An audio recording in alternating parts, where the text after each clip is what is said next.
Terima kasih Anda masih menyaksikan Berita Semarang dan bagi Anda yang baru saja bergabung, kami hadirkan kembali informasi utama hari ini. Pembobol sekolah yang hanya mengenakan celana dalam akhirnya ditangkap. Mereka meminta maaf kepada orang tua dan pihak sekolah.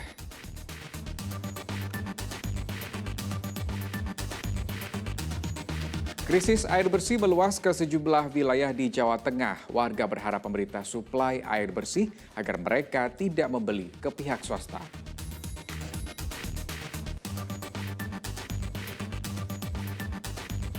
Serpihan tulang dan tengkorak yang ditemukan terkubur di pekarangan rumah warga di Banyumas merupakan kerangka manusia yang masih bayi.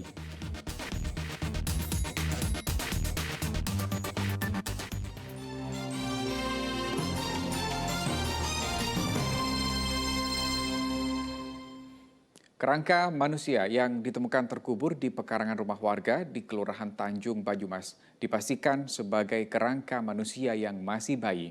Polisi telah meminta keterangan sejumlah saksi untuk mengungkap identitas korban sekaligus pelaku. Teka-teki temuan serpihan kerangka di pekarangan rumah warga di Kelurahan Tanjung, Purwokerto Selatan, Banyumas pekan lalu akhirnya terungkap. Polisi memastikan serpihan tulang merupakan kerangka manusia yang diperkirakan masih berusia bayi. Kepastian didapat dari hasil autopsi Rumah Sakit Margono Soekario, Purwokerto. Berdasarkan pemeriksaan ahli forensik RSUD Margono Purwokerto, Dr. M. Zainuri Samsu Hidayat, bahwa susunan kerangka kemudian kita susun dan menyatakan bahwa itu adalah anatomi tulang manusia. Tepatnya kerangka bayi mana? Diperkirakan masih bayi. Sementara kami masih melaksanakan penyidikan dan untuk pemeriksaan ada 4 saksi yang sudah kita periksa. Serpihan tulang manusia ditemukan pertama kali oleh warga yang sedang menggali tanah pada 15 Juni lalu.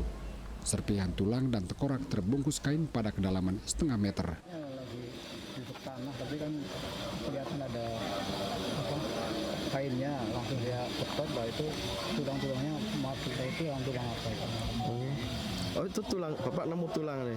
Iya itu kan di bungkusan kaos-kaos itu. Oh dibungkus Pak? Kain. Tulangnya besar apa kecil Pak? Ya ada yang kayak tulang kepala, ada yang kecil-kecil gitu. Oh ada tulang tengkorak itu.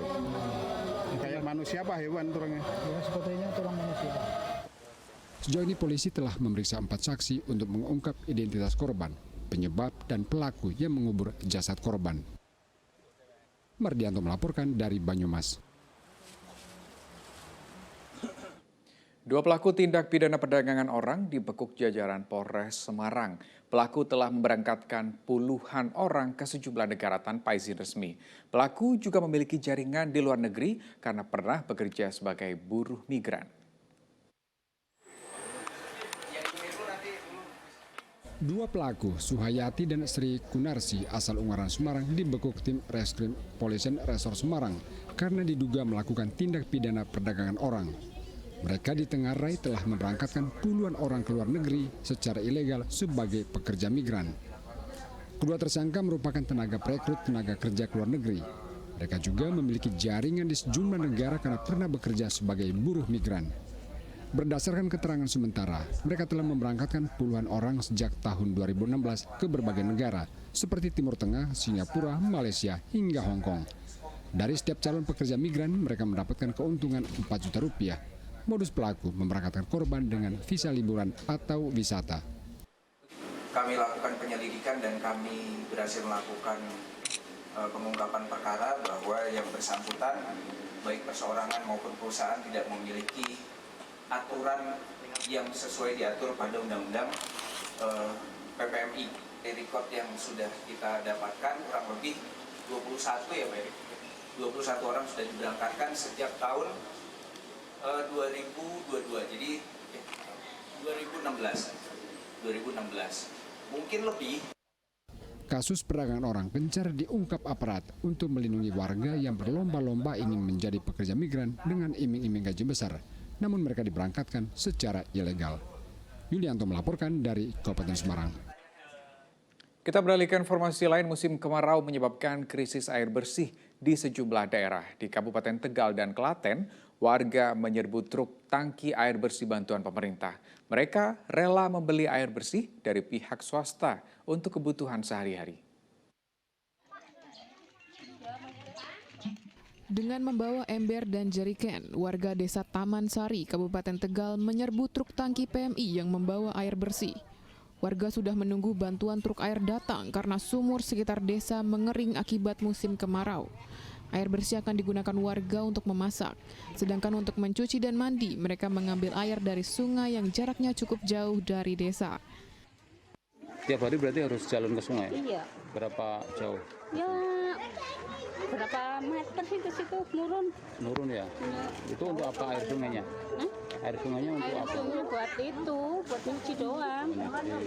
Mandi sih enggak, minum sih enggak minum. Kalau minum dari mana? Di situ, Panti Mas. Kalau Pak Misman katanya udah mulai habis. Iya, udah mau habis.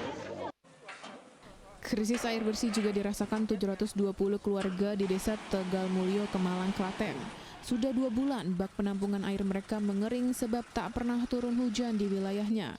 Bantuan air bersih dari pemerintah tetap tidak cukup untuk memenuhi kebutuhan sehari-hari.